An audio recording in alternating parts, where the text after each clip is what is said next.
दोस्तों, कहानियों में बदला बहुत खतरनाक होता है, लेकिन जब बदला दिल की गहराइयों में छुपा हो, तो वह प्यार और नफरत दोनों को एक नई दिशा दे देता है। गुलाब हवेली में आज वही तूफान आने वाला है।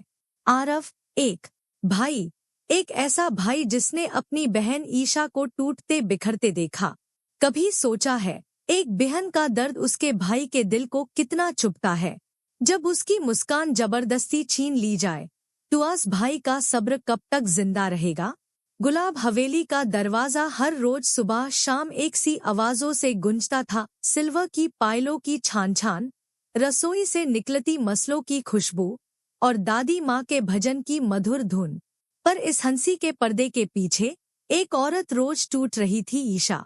ईशा, एक मासूम सी लड़की जो कुछ महीने पहले तक सपने देखती थी, एक सुंदर घर, प्यार करने वाला पति और एक सास जो माँ जैसी हो। लेकिन शादी के बाद उसके सपने जमीन पे गिरे थे, बिल्कुल उस गुलाब की तरह जो खिलने से पहले ही कुचल दिया गया हो।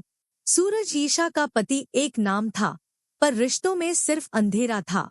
हर रोज एक नए ताने, एक नए इल्जाम और एक नए जख्म के साथ ईशा जिंदा थी।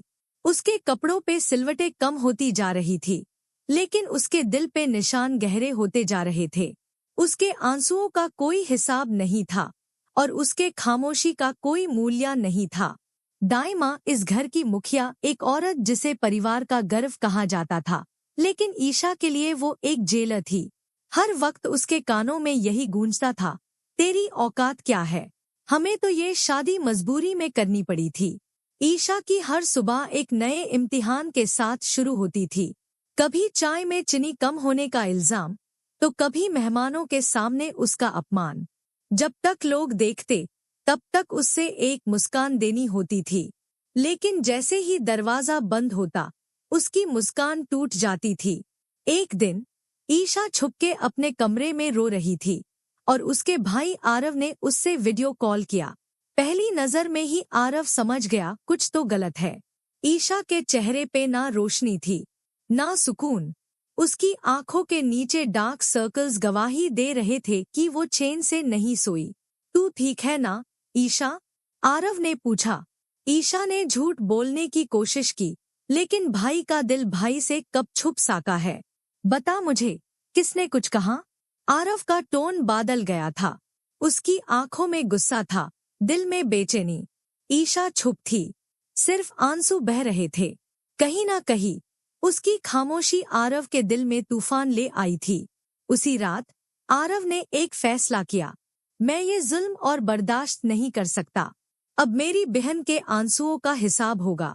अगली सुबह गुलाब हवेली के सामने एक ब्लैक एसयूवी रुकती है। आरव ने पहली बार इस हवेली का दरवाजा इतने गुस्से से खोला। उसकी आंखों में सिर्फ एक चेहरा था, ईशा का। ईशा उसे देखकर हिला गई। भाई, आप यहाँ? बस ईशा, अब और कुछ मत बोल। मैं सब समझ गया हूँ। अब मैं तुझे और इस जहन्नुम में नहीं रहने दूंगा। लेकिन ईशा ने रोकते हुए कहा, नहीं भाई, ये मेरी जिंदगी है, मुझे ही निभानी है। आरव ने उसकी आंखों में देखा, एक बहन जो कभी अपने परिवार के लिए लड़ती थी, आज अपने लिए खुद नहीं लड़ पा रही थी। उस पल आरव समझ गया, लड़ाई ईशा की नहीं, उसकी है। तभी उसने काव्य का नाम लिया, एक लड़की जो इस हवेली में नौकरी करती थी, लेकिन जिसका दिल सोने से भी ज्यादा साफ था।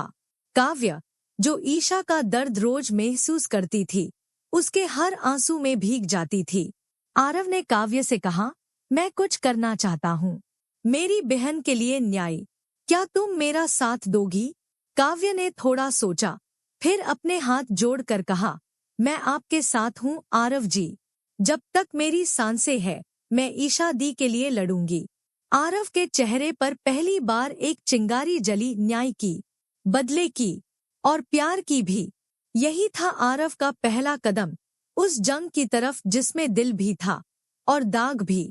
ईशा के आंसुओं ने आरव के दिल को ला दिया था। अपनी छोटी बहन के साथ हुआ ताव, हर एक अपमान का पल आरव के अंदर एक तूफान बनकर पल रहा था। उसने सब कुछ चुपचाप देखा था, सूरज का बेरुखा रवैया, दाई माँ की चुप्पी और हवेली के लोग जिनके लिए ईशा सिर्फ एक बोझ थी। लेकिन अब आरव का सब्र टूट चुका था। आरव ने रात भर नींद नहीं ली। उसका दिमाग एक योजना बना रहा था, लेकिन बदला लेना आसान नहीं था। मैं अपनी बहन का दर्द सबको महसूस करवाना चाहता हूँ, उसके दिल ने कहा। लेकिन किसी को तकलीफ पहुंचाना उसका मकसद नहीं था। वो चाहता था कि लोग समझे एक स्त्री के सम्मान का मतलब क्या होता है। सुबह होने से पहले आरव चला गया काव्य के पास। काव्य एक साधारण सी लड़की, लेकिन उस साधारणता में एक असाधारण हिम्मत थी। उसकी आंखों में सच्चाई थी, उसकी मुस्कान में भरोसा। आरव ने उसकी आंखों में देखा और बिना किसी भूमिका के पूछा, काव्य, मेरी बहन ईशा, क्या तुम उसके लिए मेरे साथ चलोगी? काव्य पहले चौंकी। मैं क्या कर सकती हूँ? आरव ने जवाब दिया, तुम मेरी पत्नी बन जाओ। मैं इस हवेली में सबको दिखाना चाहता हूँ कि एक स्त्री का अपमान क्या होता है। काव्य की आंखों में आंसू आ गए। आरव, ये शादी एक खेल नहीं है। मैं खेल नहीं खेल रहा काव्य, मैं इंसाफ की लड़ाई लड़ रहा हूँ। लंबी खामोशी के बाद काव्य ने सर हिला दिया। मैं तुम्हारे साथ हूँ। अगली सुबह पूरा गुलाब हवेली सज रहा था। किसी को अंदाजा नहीं था कि आरव क्या करने वाला है। सब लोग हवेली के दरबार हॉल में जमा हो चुके थे। दाइमा, सूरज, डायना, सब अपने अपने कपट के मुखौटे पहने हुए दा। तभी आरव आता है, हाथ में एक छोटी सी सिंदूर की डिब्बी। उसके साथ काव्य होती है, शर्मई सी, लेकिन आंखों में हिम्मत के साथ। सब लोग सोच रहे थे ये क्या हो रहा है, और बिना किसी को बत आरव काव्य के मांग में सिंदूर भर देता है। तेज ढोलक की आवाज, सबके चेहरे पा होश उड़ गए। दाई माँ खड़ी हो गई। ये क्या कर दिया आरव? ये कोई शादी का तारीका होता है? ये बदला है। आरव ने आंखों में आंखों डालकर कहा, हाँ, ये बदला है, लेकिन आपके लिए एक सीख भी। जैसे आपकी बहू ने मेरी बहन को हर दिन नीचा दिखाया। काव्य की छुपी आरव का जज्बा। पूरा परिवार शौक में था। काव्य चुप थी, पर उसकी आंखों में कोई पश्चाताप नहीं था। उसके आंखों में एक चमक थी, जैसे उसने अपने जीवन का सबसे बड़ा निर्णय लिया हो। उसने आरव की तरफ देखा और हल्की सी मुस्कान के साथ सर झुका दिया। आरव उसके पास गया और कहा, तुमने सिर्फ मेरा साथ नहीं दिया काव्य, तुमने मेरी बहन को इंसाफ दिलाने की राह दिखाई है। दाई माँ का गुस्सा। दाई माँ का चेहरा लाल पैट गया था। तुमने मेरी बेटी काव्य को बर्बाद कर दिया। तुमने उसकी जिंदगी एक बदले में दांव पर लगा दी।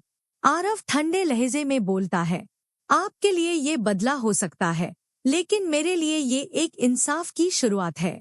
और इस बार कोई ईशा अपमानित नहीं होगी। उस रात काव्य और आरव एक नए रिश्ते में बंध चुके था, पर ये रिश्ता प्रेम से ज्यादा एक कसम से जुड़ा था। ईशा ने छुपके से काव्य को गले लगाया। शुक्रिया काव्य, तुमने एक बहन को वापस जीने की वजह दे दी। हवेली के हवाओं में एक नया तूफान आ चुका था। गुलाब हवेली के पर्दे के पीछे एक बहन के आंसुओं की कहानी छुपी थी। ईशा, जिसे उसके ही ससुराल में हर दिन अपमान सहना पड़ रहा था। उसका पति सूरज न सिर्फ उसके इमोशन से खेल रहा था, बल्कि उसका वी एग्जिस्टेंस हाई दबाया जा रहा था। ईशा चुप थी, लेकिन उसका भाई आरव सब कुछ महसूस कर रहा था। और एक दिन उसके सब्र का बांध टूट गया। आरव ने फैसला किया, अब इज्जत की लड़ाई खुले आम लड़ेगी। उसने अपनी बहन के लिए एक नया प्लान बनाया और अपना साथ चुना, एक हिम्मती लड़की काव्य को, जो खुद भी सच्चाई की मिसाल थी। और फिर सबको चौंकते हुए आरव ने काव्य के मांग में सिंदूर भर दिया। सबके सामने पूरा हवेली हिल गया। दाई माँ का गुस्सा फूट पड़ा, लेकिन आरव ने साफ कहा,